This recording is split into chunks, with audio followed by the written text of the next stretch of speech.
Bom, boa tarde a todos.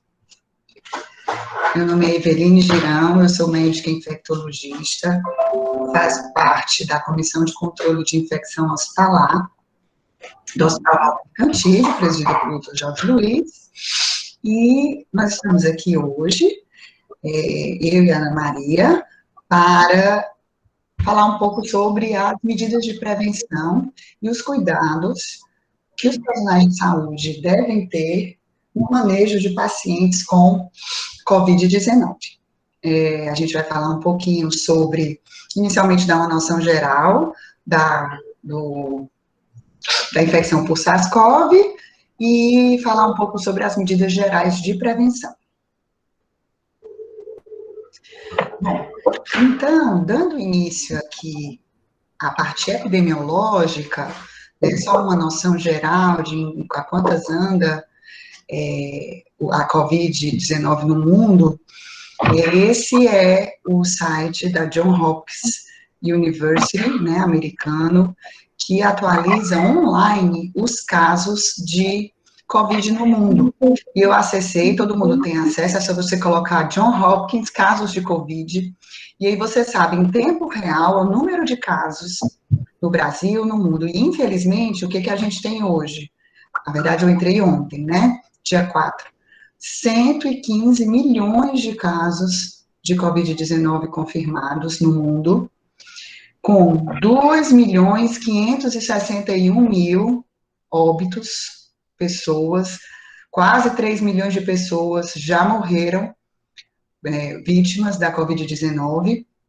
E aí, quando a gente vai olhar no ranking mundial, os Estados Unidos é o país com o maior número de casos, seguido da Índia, e nós, o Brasil, somos o terceiro país em número de casos. Infelizmente, com mais de 10 milhões de casos. Quando a gente vai ver número de óbitos, os Estados Unidos é o primeiro país em número de óbitos, quase 520 mil óbitos, e o Brasil, infelizmente, é o segundo país em número de óbitos, né? Muitos dos quais poderiam ter sido evitados. Assim, faz um ano que a pandemia está completando um ano no Brasil e no mundo, e no Ceará, e faz um ano que eu dou essa aula. Infelizmente, o que a gente queria hoje, estar aqui, era estar falando de outras coisas, né? Eu acho que eu não queria hoje estar falando aqui em casos que estão crescendo, em segunda onda, em distanciamento, em necessidade de uso de máscara, né? O que a gente queria estar falando hoje aqui era sobre controles, recuperação pós-Covid, né?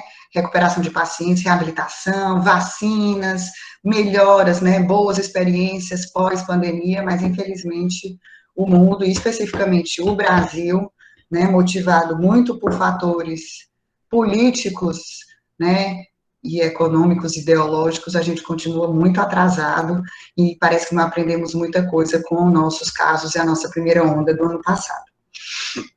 Então, existe esse site também do Ministério da Saúde, que você entra e atualiza. Então, até ontem, anteontem, eram 10.718.000 casos de Covid-19 confirmados no Brasil, com quase 260 mil óbitos, pessoas que morreram infectadas por SARS-CoV-2, e no Ceará, nós temos quase 433 mil casos, com quase 12 mil óbitos. E aqui o que a gente vê é uma curva ascendente, e a gente está agora, nosso pico, né? Nessa segunda onda, os números são piores e maiores, a gente chegou a quase 1.800 óbitos em 24 horas, o que superou o número de óbitos da primeira onda, então, infelizmente, a situação é muito grave. Então, falando um pouco sobre a dinâmica e a cinética do vírus, né? Então, qual é a maior dificuldade do controle? Por que que os SARS-CoV-2 e os coronavírus, eles se disseminam tão rapidamente e é tão difícil essa pandemia de controle? Porque muitas vezes o paciente que está infectado com o vírus, antes de desenvolver os primeiros sintomas, ele já está transmitindo o vírus. Então, se ele citou, então, um indivíduo que entra em contato, eu, por exemplo, se entrar em contato com alguém, né, com infectado, e aí o que a gente considera um contato importante? Você tem contato, né, você fica próximo, a menos de 1,5 metro, 1 metro de uma pessoa, sem máscara e por mais de 15 minutos. Isso é considerado um contato de risco para infecção por SARS-CoV-2. Então, se eu entro em contato com uma pessoa infectada, eu vou ter até 14 dias para desenvolver a doença. Em média, a grande maioria das pessoas desenvolve os sintomas nos próximos 7 dias, né? A partir de 2 até 7, 10, mas até 14 dias. E aí aqui eu vou desenvolver a doença. O problema é que 24, 48 horas, 2, 3 dias antes de desenvolver os primeiros sintomas, eu já vou transmitir. E muitas vezes eu posso me infectar, o vírus entrar em contato pelo meu sistema imunológico não manifestar, e eu posso ter uma infecção assintomática e estar transmitindo. Então, como a gente transmite antes do primeiro sintoma, porque quando você tem a primeira tosse, a primeira febre, se for muito cuidadoso, você se isola. O problema é que 2 dias antes você já estava, 2, 3 dias já estava transmitindo. Então, como é que a gente vai adivinhar? E aí, todas essas pessoas que entraram em contato comigo nesse período, elas podem ficar infectadas.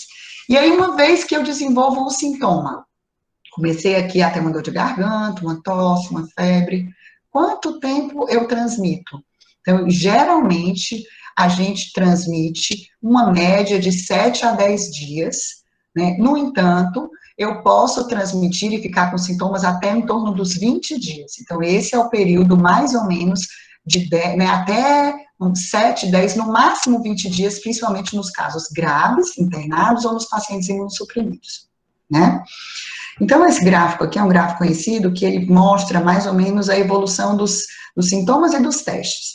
Então, aqui é o primeiro dia do início dos sintomas. Uma semana antes, principalmente 2, 3 dias, eu já tenho detecção viral, então eu já posso detectar o PCR, quer dizer, o RNA do vírus no suave, antes, na fase pré-sintomática, né?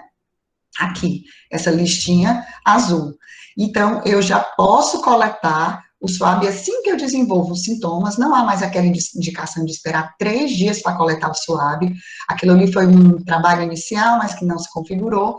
Então, se eu comecei aqui no D0, nesse tracejado, eu comecei a ter tosse, ter febre, eu já posso coletar o PCR hoje ou amanhã. Não existe essa indicação de esperar 3 dias, porque inclusive eu já começo a detectar esse PCR detectado no meu suave de nasofaringe antes dos sintomas. E aí eu desenvolvo, e esse PCR ele vai ficar positivo, ó, pode ficar positivo por semanas. A maior taxa de positivação é aqui na primeira semana até 10 dias. Né, o vírus isolado em testes respiratórios, geralmente é aqui nas primeiras 1 a 2 semanas.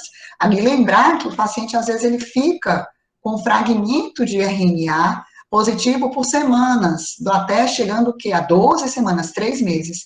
E se ele está sem sintomas, se ele não está tossindo, não está com febre, não tem indicação de repetir esse teste. E por quê? Porque muitos pacientes que repetiram o teste aqui depois de 2 semanas e estavam sem sentir nada, esse vírus, quando ele foi cultivado em laboratório, e tem vários trabalhos que já evidenciam isso, esse vírus ele não cresceu em cultivo viral. O que viu-se que eram só restos de fragmento, restos de RNA não infectante, não, provavelmente ele não infecta mais. E em relação à sorologia a gente tem aqui o IgG e o IgM. A COVID ela é uma infecção que, ao contrário das outras doenças infecciosas, o IgG é positiva junto com o IgM. Então, geralmente, as outras doenças infecto-contagiosas, né, sarampo, varicela, enfim, dengue, a gente primeiro tem o IgM e depois o IgG.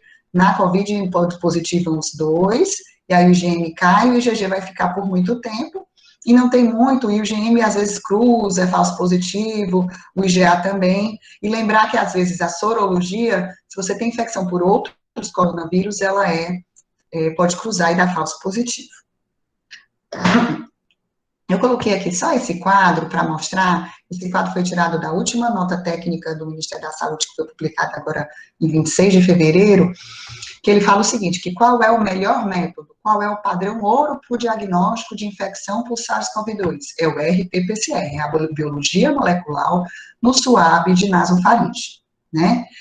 Tem os testes sorológicos, que são as sorologias, que aí você pode medir o seu nível de anticorpos através de 2 métodos. O teste rápido, que é aquele do sangue, que ou você coleta no ponta do dedo, faz aquela fitinha, ou você coleta no sangue e vai no laboratório, por quimiluminescência, que é um teste que só adianta fazer após 10, 14 dias, o ideal é 14 dias após o início dos sintomas.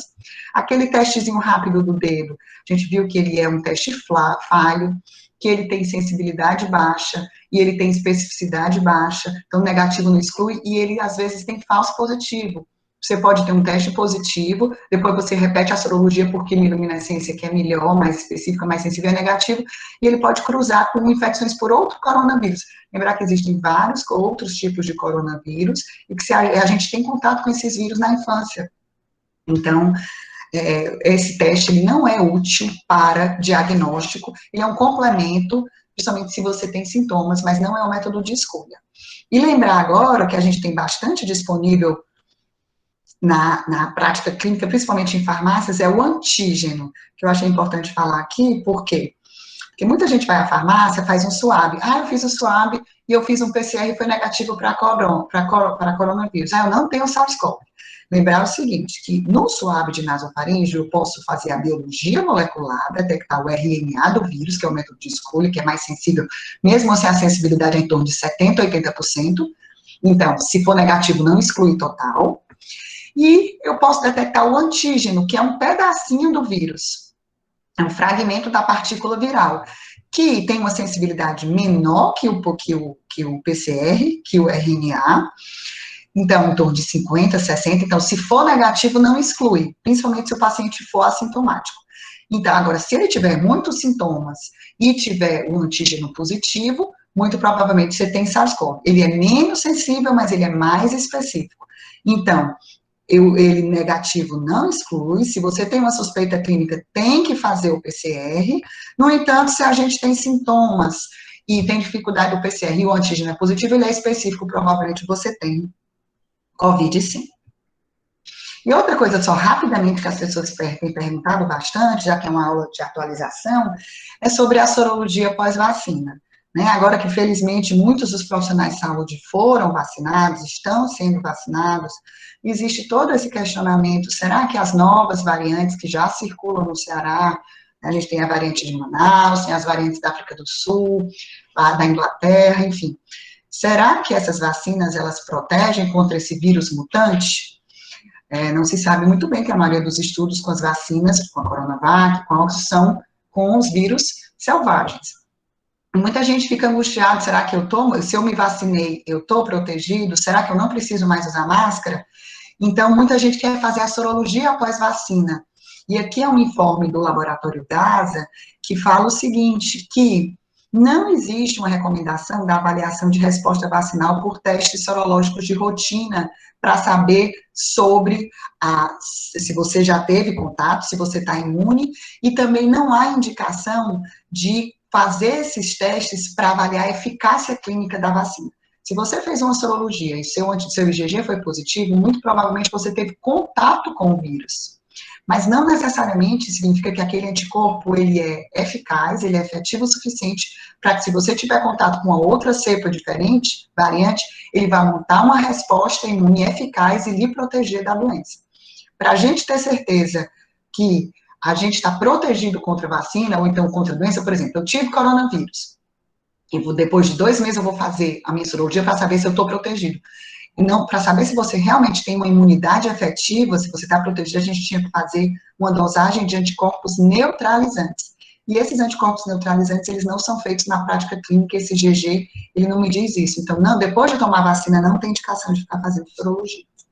E vamos chegar na parte mais importante, que é a parte da transmissão.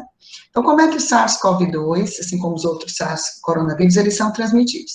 Então, basicamente, através do ar, principalmente através do ar, quando a gente tosse, fala, espirra, o paciente com SARS-CoV-2 tem gotículas, essa gotícula é grande, ela é maior que 5 micrômetros, 3 micrômetros, e ela geralmente vai até 1, 2 metros. E aí, se a pessoa está perto, ela inala, essas gotículas entram na via aérea, no olho, nas mucosas, na boca, no nariz, e vai para o pulmão, e você se infecta. Ou, se você tosse, fala e espirra, essa gotícula, até 1 ou 2 metros, ela pode se depositar em superfícies. E aí, ela fica viável aqui por algumas horas e até dias. E aí, se você toca nessa superfície contaminada com gotículas e coça, entra em contato com a sua mão, bota a mão na boca, bota no olho, você pode, através do contato com essas superfícies, com material, com telefone, com celular, se contaminar, e aí você bota a mão na boca, no nariz e se infecta. Então, é através das gotículas do ar e através do toque dessas superfícies contaminadas. E além dessa, então essas são as principais fontes de transmissão, e além dessa existe a forma de transmissão através de aerosóis, né? Então, o que que acontece? A pessoa está aqui, um paciente infectado com SARS-CoV, ele tosse, fala e espirra. Essas gotículas, geralmente, elas vão até 1 metro e meio, se depositam e ficam lá, depositadas. Não tem um alcance de até 2 metros, e a máscara cirúrgica, o poro, ela consegue filtrar essa gotinha, esse tamanho, porque a partícula é até 3, 5 micrômetros. No entanto, existem algumas situações geradoras de aerosol, onde essa gotícula, ela pode permanecer mais tempo no ar, pode entrar em ressecar, aerosolizar, entrar em suspensão e ela ir por um tempo, ficar por horas suspensa, se dispersar por mais de 2 metros, e ela fica numa quantidade tão pequena, em tamanhos tão pequenos, chamados aerosóis, que são menores que 3 a 5 micrômetros, que a máscara cirúrgica não filtra, que são os aerosóis. E aí a gente precisa de um N95, e aí a gente precisa, o ambiente, ele vai ficar suspenso no ambiente. O aerosol, cada vez mais, os trabalhos mostram que situações geradoras de aerosol, isso é, broncoscopia, nebulização, endoscopia, intubação orotraqueal, cadeira de dentista, coleta de suave, são situações potencialmente produtoras de aerosóis, e que o aerosol cada vez mais tem se evidenciado que ele é uma fonte importante de transmissão de SARS-CoV, mas principalmente, né, achava-se que menos aerosol e mais gotículas, mas hoje existe uma tendência a achar que talvez o aerosol tenha um papel importante, sim, na transmissão da Covid-19.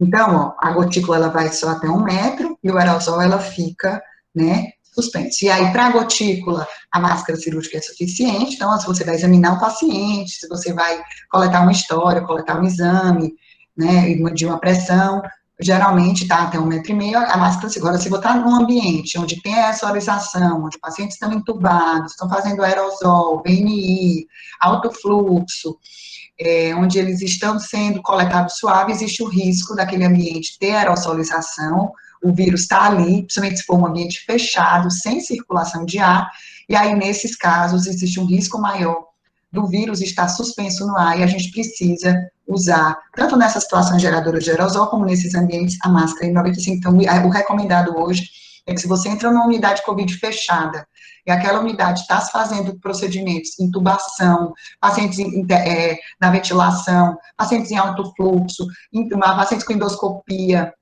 em salas cirúrgicas, aquele ambiente pode ter aerosolização, então o ideal é que você use o N95 nessas situações.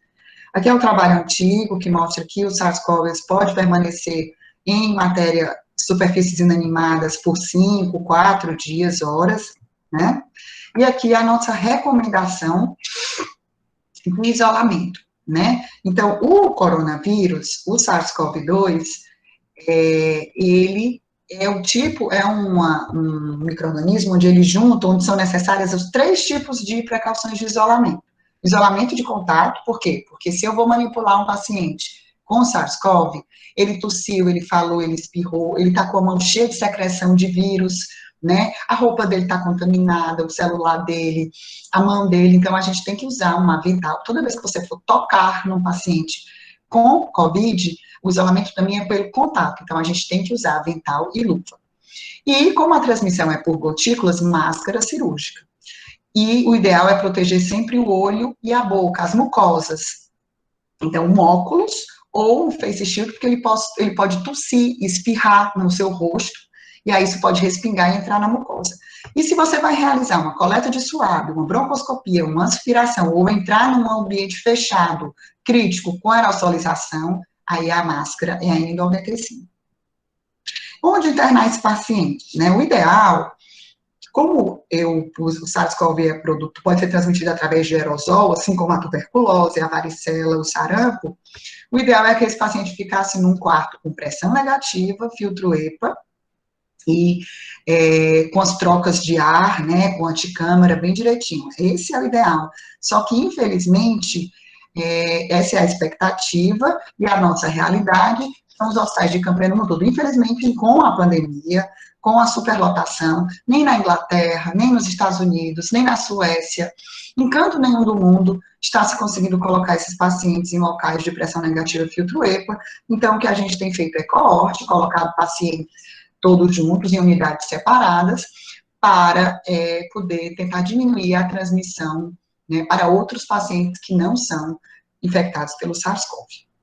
Em relação às medidas de proteção, desde o ano passado, primeiro, né, a gente vem seguindo basicamente as recomendações da Organização Mundial de Saúde, que esse é o primeiro guideline, ele vem atualizando sempre, e o Ministério da Saúde segue essas recomendações, e o CDC também segue a maioria das recomendações, onde existe toda uma orientação para a paramentação.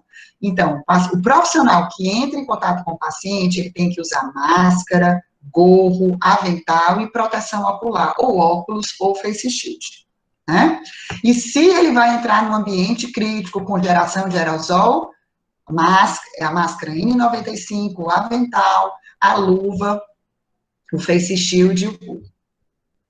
Esse é o nosso último documento do Ministério da Saúde da Anvisa, aqui do dia 25 de janeiro, onde ele coloca também toda as recomendações. Então, o profissional de saúde, higiene das mãos, protetor ou protetor facial, máscara cirúrgica, avental, luva de procedimento, e se o procedimento é gerador de aerosol, troca pela N95. Esses são os procedimentos geradores de aerosol, né? E aí nós vamos falar um pouquinho sobre o avental. Lembrando que todas essas recomendações, todos esses fluxos, há um ano que a ICCH, tanto da MEAC quanto do Hospital das Clínicas, a gente tem vários protocolos, vários fluxos, vários documentos explicativos, todos estão na intranet, na parte de protocolos, de comissão de infecção, e tudo está disponível online, gratuito para todo mundo. Em relação ao avental, lembrando que o ideal não é usar avental impermeável ou semipermeável, que pelo menos ele tenha uma coisa semipermeável de uma gramatura mínima de 30, né, 30 ou 40, não é recomendado avental de pano, isso para procedimentos gerais. E se você vai realizar um procedimento com muita carga, procedimento úmido, isso é, o paciente tem vômito, tem diarreia, hipersecretivo, isso é, se a físio vai realizar uma aspiração, se você vai dar um banho no leito, o ideal é você usar um avental realmente impermeável com gramatura 50. E sempre, ao sair do manejo do paciente, ao sair do leito do paciente, tirar o avental e desprezar esse avental, e não sair com esse avental contaminando, despreza o avental, despreza a luva, e não sair tocando e contaminando as outras superfícies, ou as outras pessoas, ou os outros pacientes. A máscara, lembrar que a gente tem toda uma técnica de uso, né? Não adianta usar a máscara de qualquer jeito, a gente põe a máscara, tem que fixar ela direitinho, tem que vedar, não é para ficar tocando na máscara, higienizar as mãos.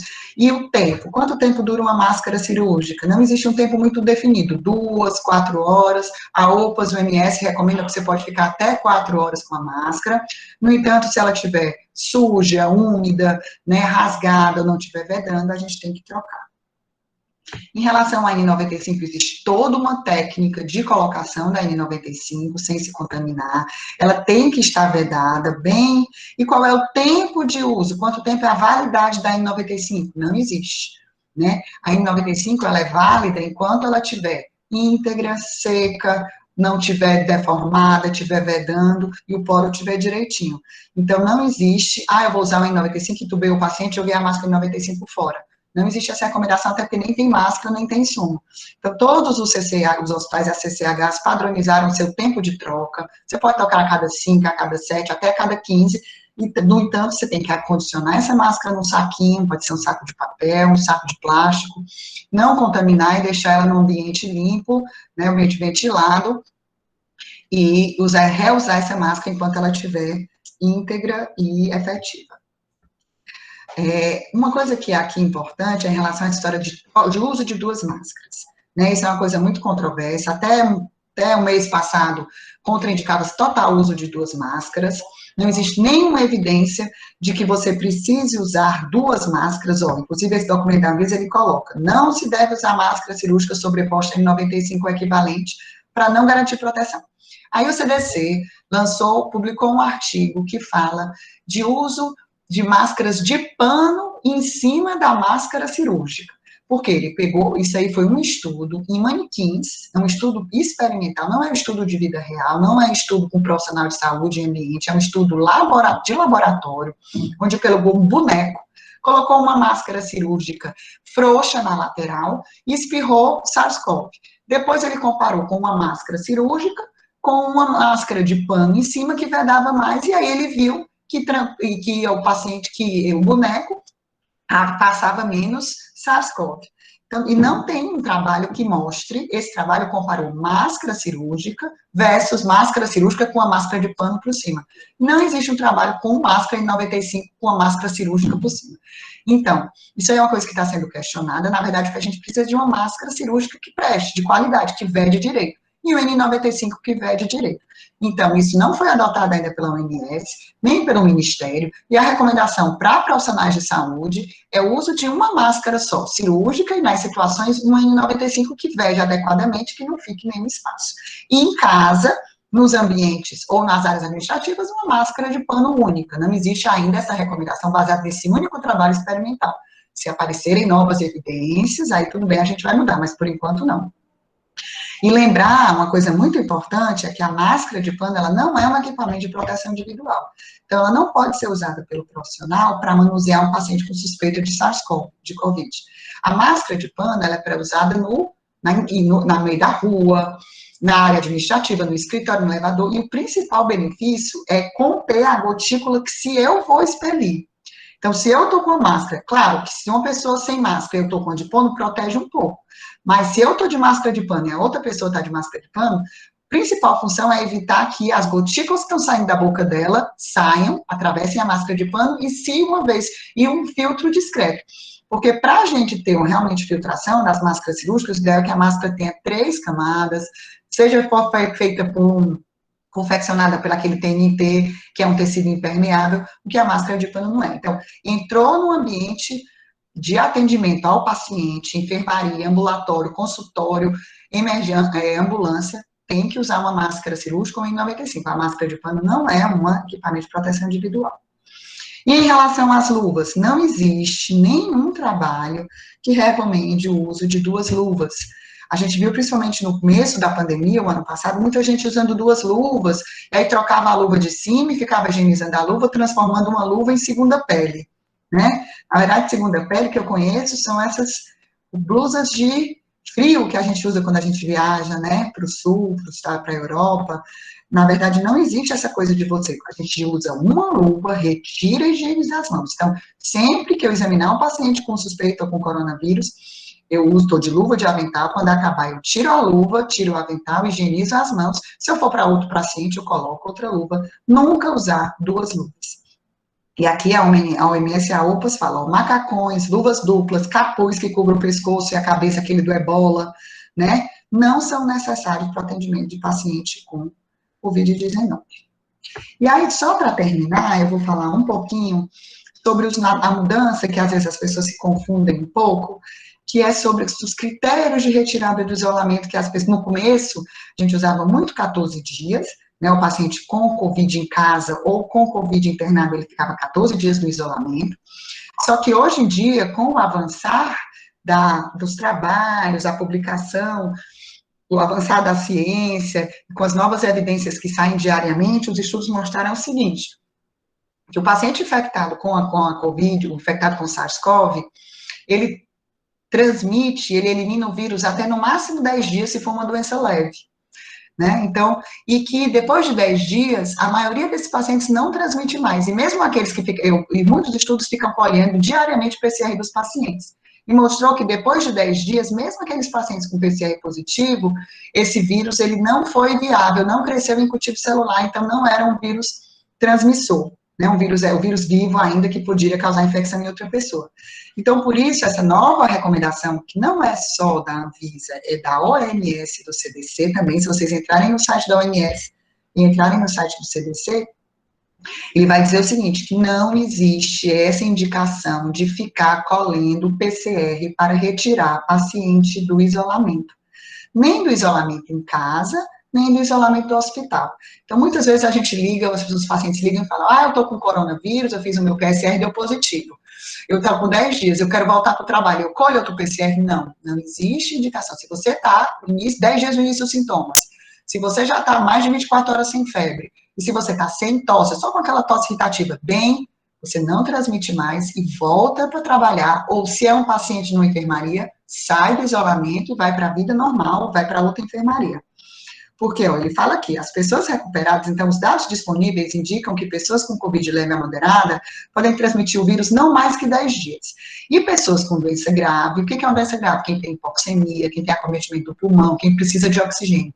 Essas podem transmitir até 20 dias, ou então paciente imunodeprimido, transplantado, HIV, com AIDS. Aí esses pacientes dá-se um tempo de 20 dias, depois de 20 dias, acabou o início dos sintomas, está sem febre, não precisa mais colher de controle, ele pode sair do isolamento. E ele coloca aqui, ó, pessoas recuperadas podem continuar apresentando RNA detectável nas amostras até 3 meses do início da doença, embora em concentrações muito baixas, onde o vírus não replica e não foi recuperado. Então, não precisa, não existe evidência de ficar coletando PCR para tirar do isolamento ou para voltar para o trabalho. Então, aqui ele diz o que é doença leve, grave ou moderada, e a grave é todo mundo que tem hipoxemia, né? E aqui é o tempo. Então, se eu fiz um PCR só porque eu vou fazer uma cirurgia, estou assintomático, foi positivo, 10 dias depois, não estou bem, não tenho mais febre, libera do isolamento. Se o meu quadro é leve a moderado e eu não sou imunossuprimido, pelo menos 10 dias de início de sintomas, estou sem febre, sem sintomas, você, 10 dias está. Agora, se é um paciente imunossuprimido ou se é um grave, crítico, aí espero 20 dias, 24 horas sem sintomas, sem febre, melhora, libera do isolamento. Aqui é um resuminho, né? Então, se o paciente é grave e crítico, 20 dias. E o que é, isso é o isolamento. E o que virou 14? O que continua 14? 14 é a quarentena. Lembrar que é a diferença de isolamento para quarentena, são coisas diferentes. Eu, indivíduo doente, eu tenho que ficar isolado, porque eu estou doente.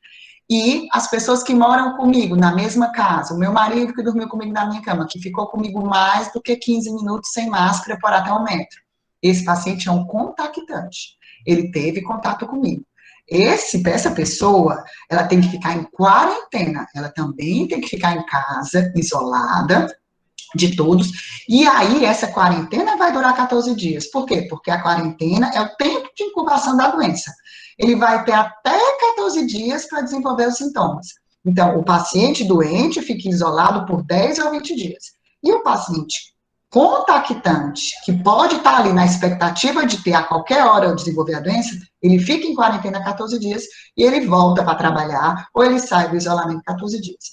E aí a gente tem feito uma estratégia que o próprio Ministério, o OMS, fala que você isola essa pessoa, fica em quarentena, aliás. No 7º ou 10º dia, se ele está assintomático, eu posso colher um PCR. Quando a maioria desenvolve até o 7º, 10º dia, se com 7 a 10 dias o contactante continua assintomático e o PCR deu negativo, eu posso diminuir essa quarentena para 10 e liberar ele para trabalhar ou para sair do isolamento. Então, ou 10 dias com PCR ou 14 dias sem colher nada. Bom, então agora a gente vai chamar a Ana Maria, ela vai falar sobre um pouco sobre o passo a passo da paramentação e a desparamentação dos nossos EPIs aqui, como é que colhe, como é que bota, eu vou mostrar uns vídeos para a gente fazer a parte mais prática, tá bom? Obrigada.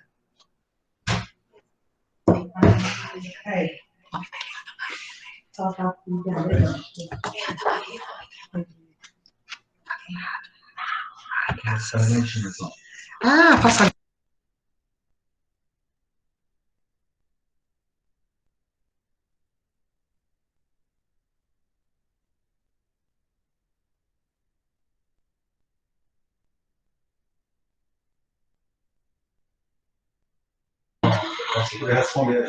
A câmera aqui está desligada, né?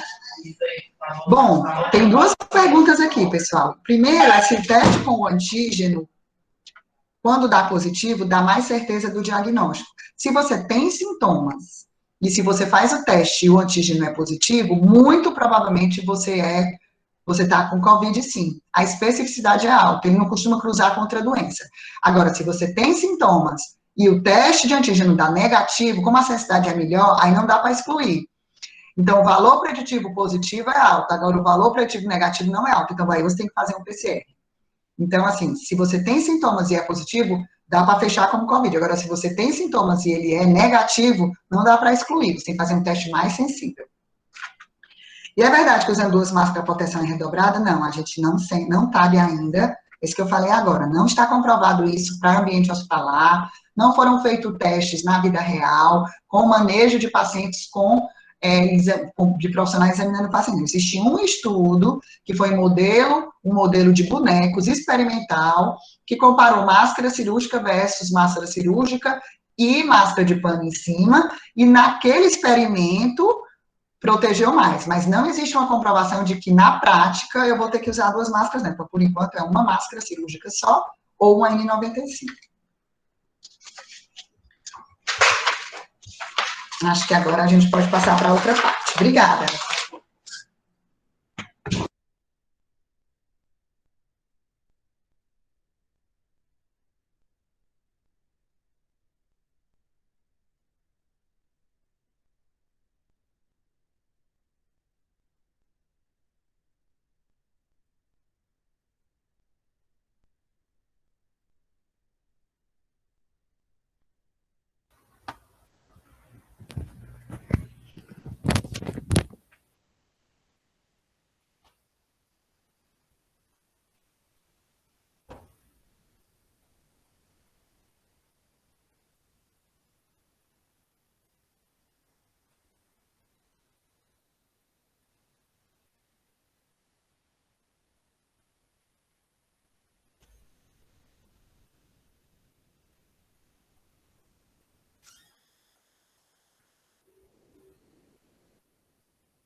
Então, pessoal, boa tarde. Eu me chamo Ana Maria, sou enfermeira do SCIH, da Maternidade Escola. E, para começar, gostaria de agradecer ao setor de vigilância do complexo pelo convite. Me sinto muito honrada em estar participando dessa webinar e estar dividindo aqui os conhecimentos com a doutora Eveline Girão. Está todo mundo ouvindo aí? Está tudo ok, gente? E vendo também? Tá tudo ok. Sim. Ok. Sim, tá tudo ok. Ok. Pronto, então vamos dar continuidade. Ficou para eu falar um pouquinho sobre a higienização das mãos e a paramentação e desparamentação de EPIs. E aí a gente começa falando sobre a importância de higienização das mãos, né? Quem me conhece na MEAC sabe que sempre nos nossos treinamentos da CCH, a gente sempre está passando pelos setores e conversando sobre qual a importância em higienizar as mãos, qual a técnica. Só um minuto, pessoal, tem um problema aqui na apresentação.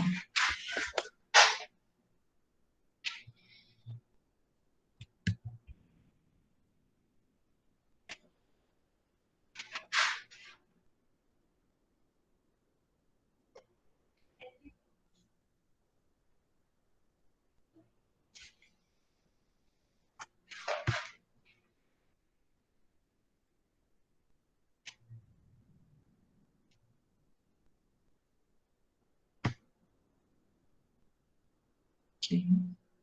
Retornar para o slide anterior, já.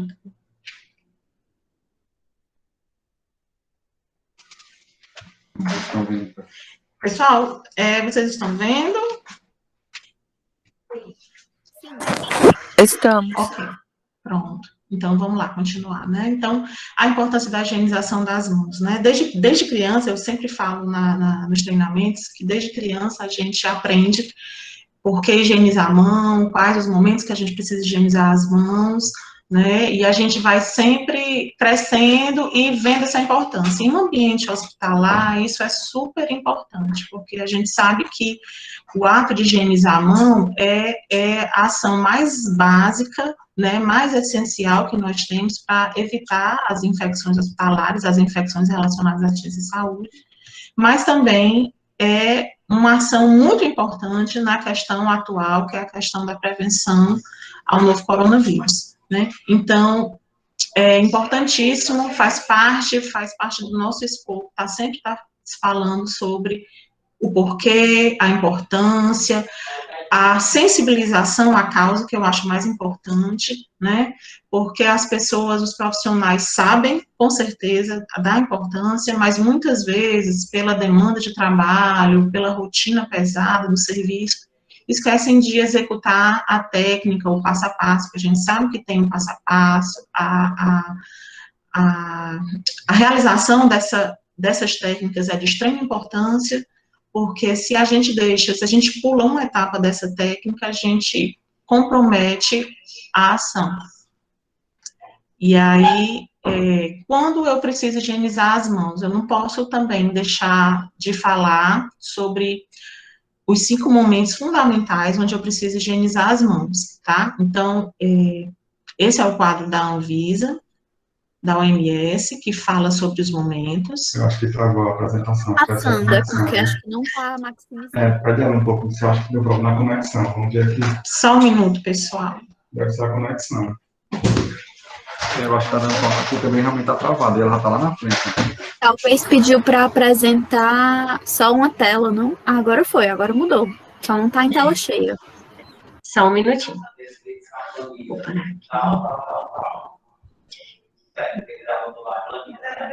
Clica aí. Compartilha. Essa primeira aí fazendo para todos. Vocês conseguem ver aberto agora?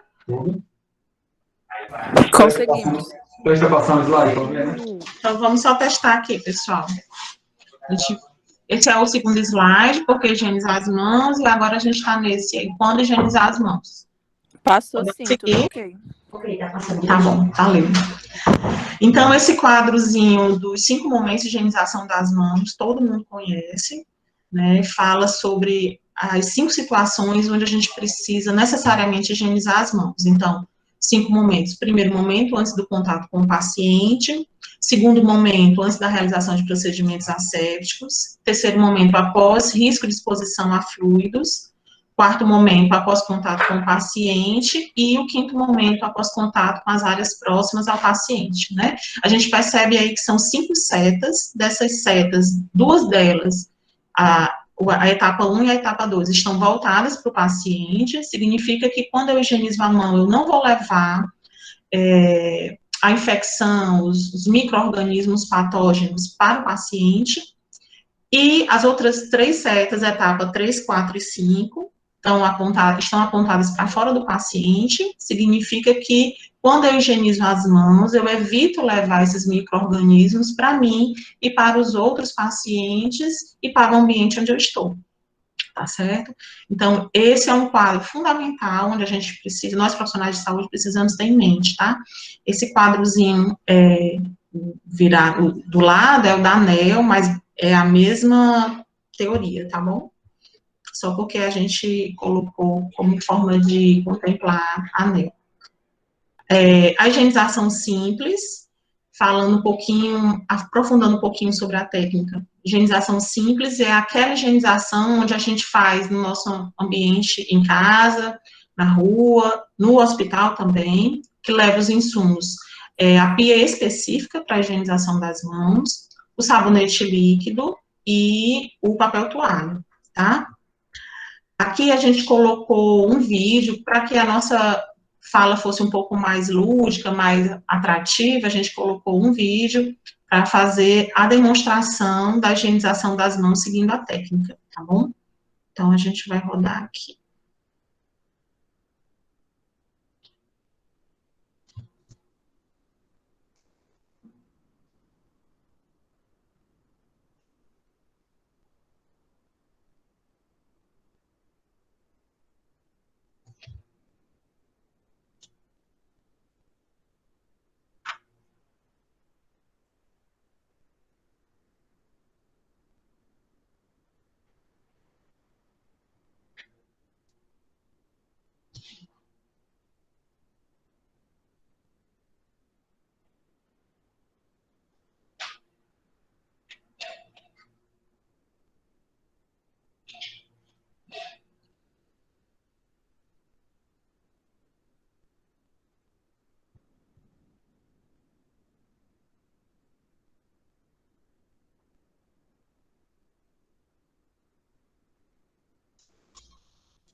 Ok, pessoal?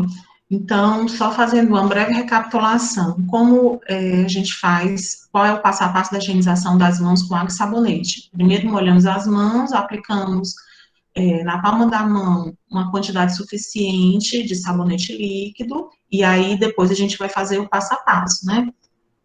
E aí, depois de todo o passo a passo que está descrito aí no nosso painel, a gente faz o enxágue das mãos e, em seguida, enxuga as mãos com o papel toalha. Essa técnica demanda entre 40 a 60 segundos, tá certo? E é indispensável que a gente consiga fazer todas as etapas, para que a gente não comprometa a técnica e não comprometa também a nossa assistência, tá? Um outro tipo de higienização das mãos, bastante utilizado no complexo, é a fricção antisséptica, ou seja, o uso do álcool em gel. E aí a gente tem espalhado pelos nossos hospitais os dispensadores, quer sejam manuais ou automáticos, as almotolias, que ficam nos postos de enfermagens, nas pezeiras dos leitos, em algumas enfermarias. E também temos a apresentação de frascos de álcool em gel, frascos de bolso, tá? A técnica da fricção antisséptica é praticamente a mesma da higienização simples, com água e sabonete. A diferença é que eu não vou umedecer as minhas mãos para aplicar o álcool na palma da mão, tá? Eu já vou aplicar o álcool direto na mão e fazer o passo a passo, que está bem explicado, bem sequenciado aí no nosso painel.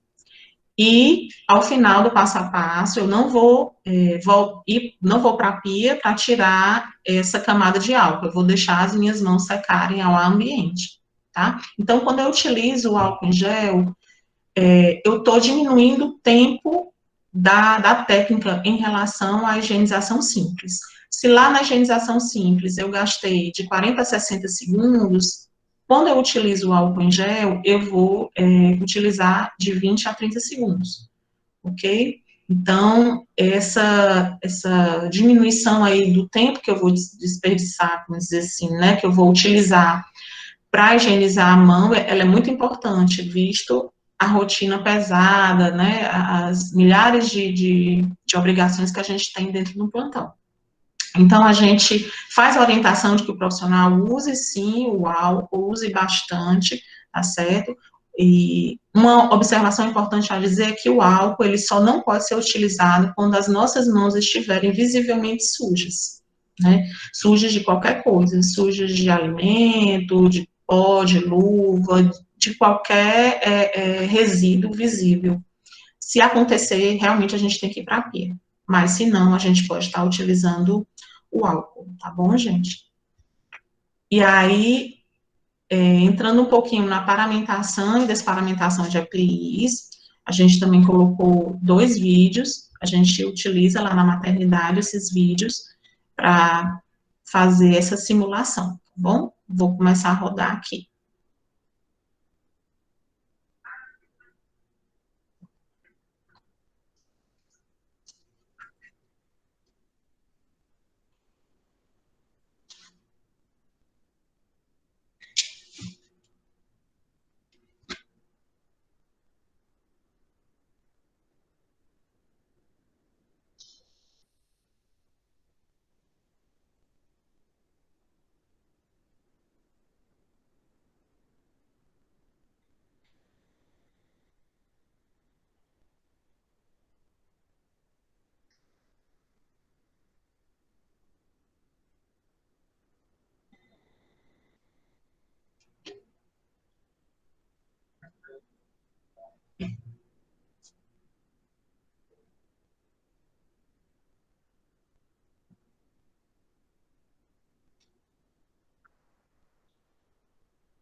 O próximo vídeo é o vídeo da desparamentação.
Bem, pessoal, então,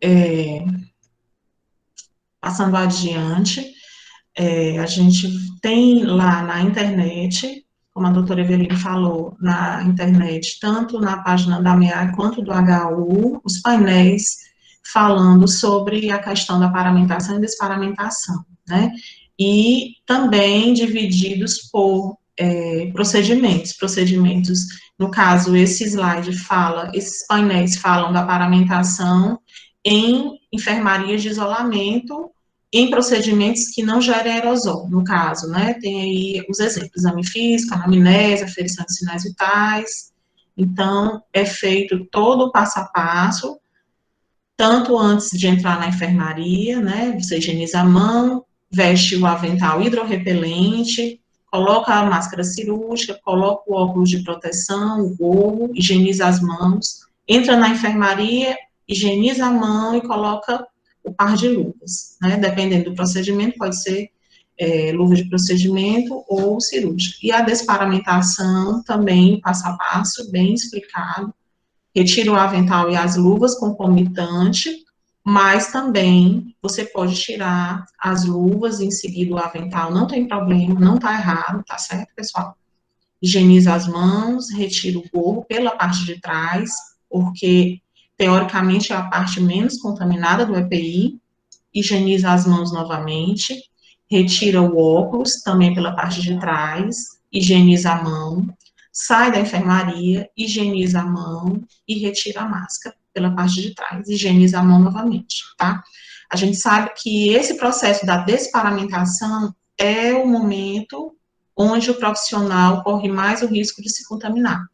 Então, a técnica é essa, mas também não impede que em algum momento, no momento que você estiver realizando alguma dessas etapas e você perceber que contaminou a mão, você pode estar higienizando a mão, né? Pode e deve.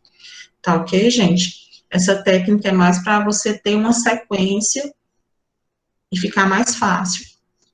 Aqui, um outro painel que fala sobre a paramentação e desparamentação em enfermarias de isolamento para procedimentos geradores de aerosol, né? A diferença é que você vai vestir o avental, aqui cabe o avental impermeável, tá bom?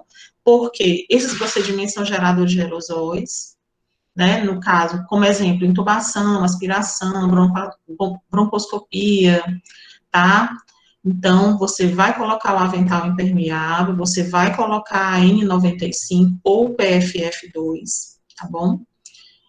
E na e você também deve colocar, se tiver disponível, protetor facial, ok?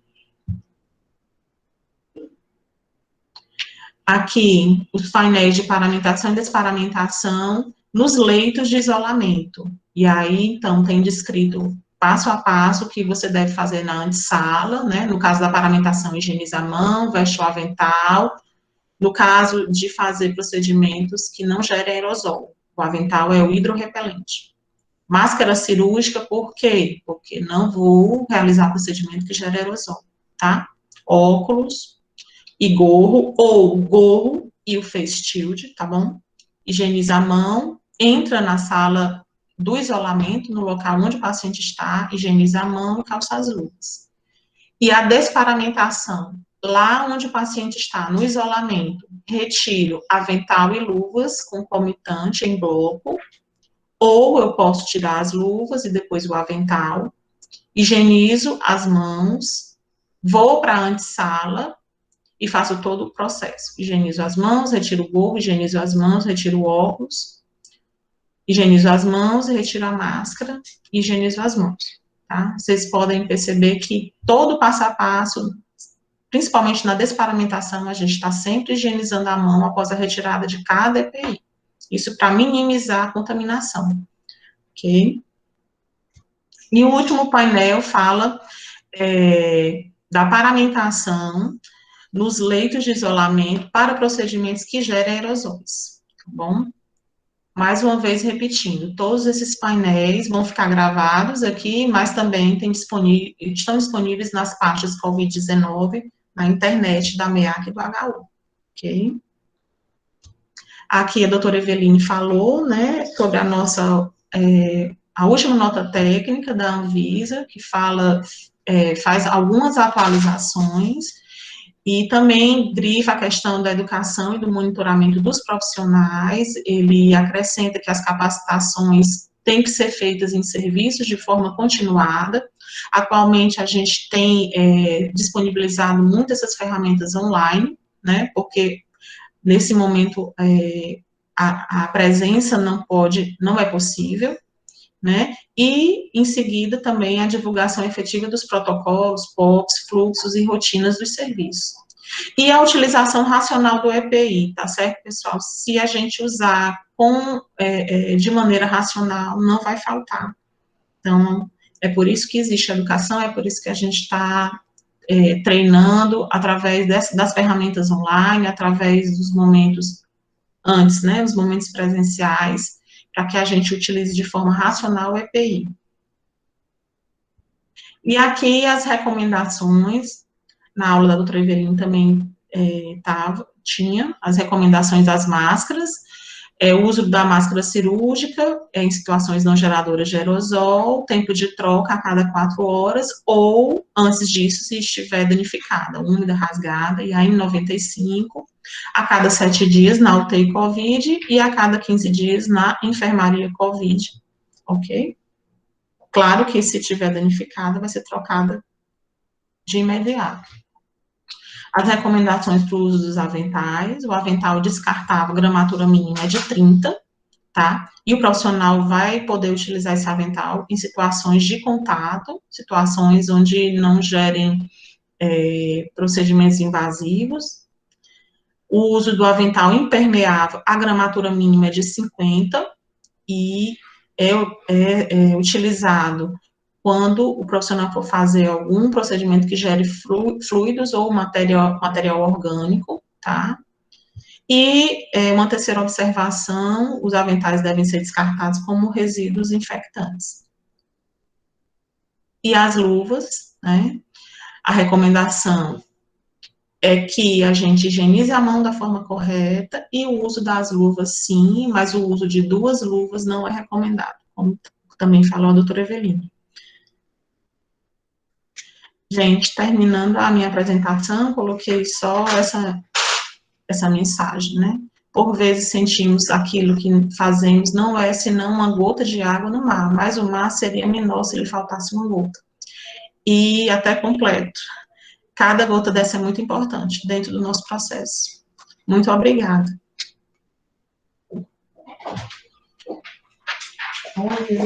Foi ótimo. Tem, Vamos aqui, ó, vamos responder. Vamos dividir, diga aí. Só um minuto. O áudio tá ligado, Aninha, bate.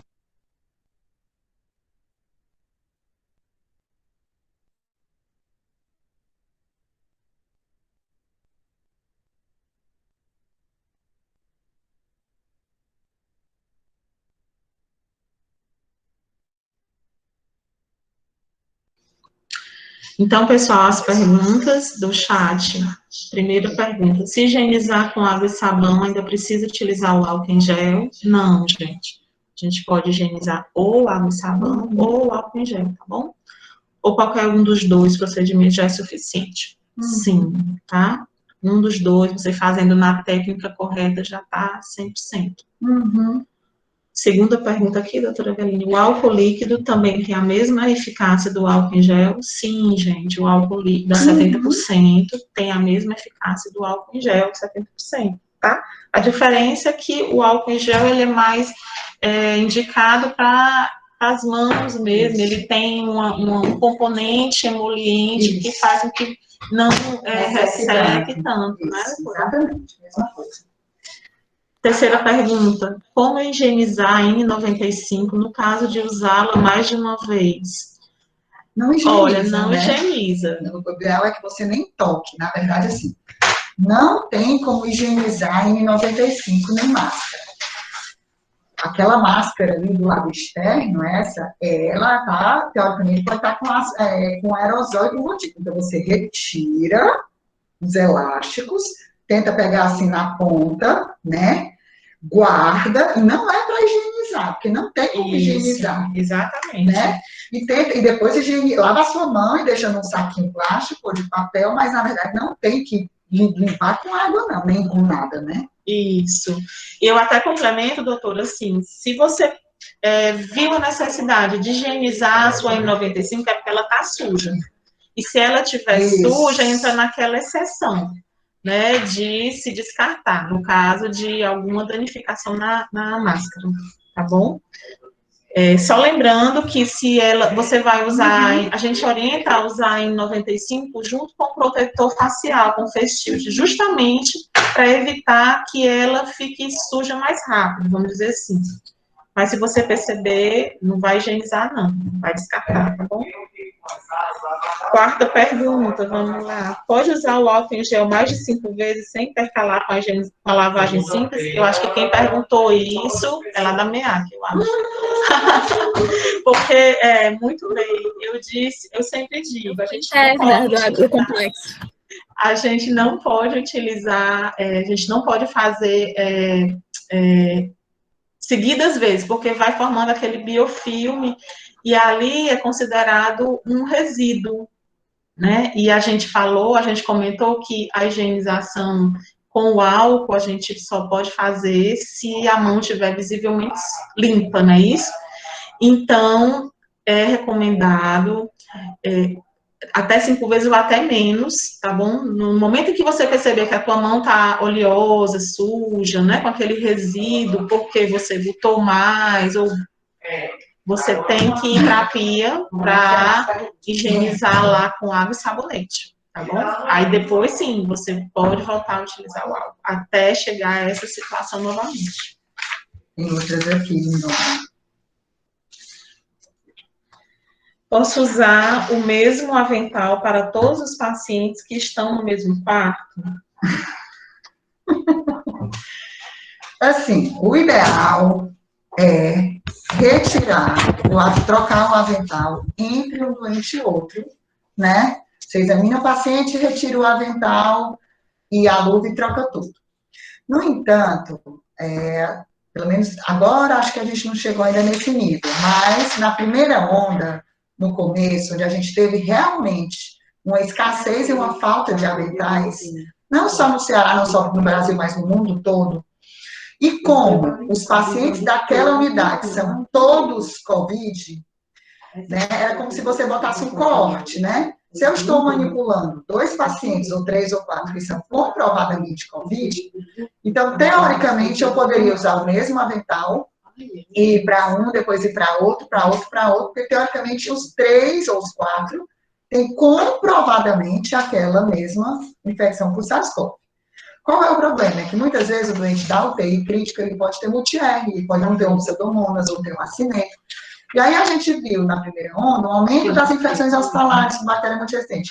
E isso pode ter sido ocasionado porque a gente teve, não só a gente, mas o mundo todo, que em algumas situações, porque não tinha avental, que se consumo era altíssimo por dia, de às vezes usar o mesmo avental numa rodada de atendimento.